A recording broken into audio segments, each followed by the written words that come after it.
서아산의심이 우순이 프랭레로노트 살탐니 가샤 판다 성자카부 바그라 아골니 NSRCC 주도 헌나고 살탐노부이 어프르몽 판다 떠나이 তে আর পান্ডাবো মানজাগৈ পান্ডা ফিওগিরি ফিকা ওবিসি হামক্রাই তাংবিদনি চেয়ারম্যান তাপস মজুমদার ওশো এসোসিয়েশন টিপ্রানি লোয়াজং বাইতে হাসিন তুমুং তাংবিদের চুপাসুবাই অবাহাকে পান্ডা সংজাখা পান্ডাবো মানজাগৈ পান্ডা ফিওগিরি রিপানি ইয়াগুলো চেয়ারম্যান তাপস মজুমদার গাহাম করেঙ্কি ও সালতানি পান্ডা পাইনাংতো নি দিয়াইখা সালতানি ও পান্ডাবো হাঙ্কর থগৈ খরক বাখলাই ফাই মানজাখাতে যতই খরক বেলছে ফিল্মাই ফাই মানজাখা। আজকে এই অনুষ্ঠানের মূল পর্বটা কি এবং কি বিষয়ে অনুষ্ঠানটা করা হচ্ছে? এখানে আগরতলার এনআরসিসি মাঠে যে অডিটোরিয়াম আছে এখানে আগামী 3 দিন ব্যাপী ওশো যে খেলাটা আছে তার একটা 3 দিনের ক্যাম্প চলছে।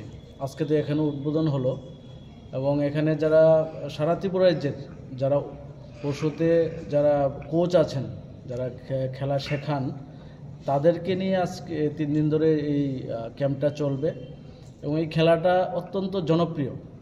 সারা বিশ্বের মধ্যেই খেলাটা জনপ্রিয়তা পেয়েছে দীর্ঘদিন ধরে, দীর্ঘ বছর হয়েছে, যেটা আমাদের দেশেই সৃষ্টি হয়েছে এবং গৌতম বুদ্ধজি যিনি এই খেলাটার সৃষ্টি করেছিলেন এটা বেশিরভাগ আমরা দেখেছি সেটা চায়নাতে সেটা বেশি জনপ্রিয় এবং বর্তমান সময়ে সে ইন্ডিয়াতেও এবং ভারতবর্ষেও এবং অন্যান্য দেশগুলিতেও এবং অলিম্পিকও সেটা খেলা হয়।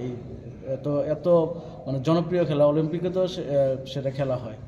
তো আজকে আমাদের ত্রিপুরা রাজ্যের মধ্যেও আমাদের সরকার এবং আমাদের মাননীয় মুখ্যমন্ত্রী উনিও একজন স্পোর্টসম্যান এবং খেলার উপর অত্যন্ত জোর দিয়েছেন যাতে করে আমাদের রাজ্যের ছেলেমেয়েরা এই খেলার প্রতি আরও বেশি নজর দেয় বা এই খেলা খেলতে পারে। তার জন্য যারা কোচরা আছেন তাদেরকে নিয়ে 3 দিনের এই ট্রেনিং ক্যাম্প আজকে থেকে শুরু হলো। ধন্যবাদ।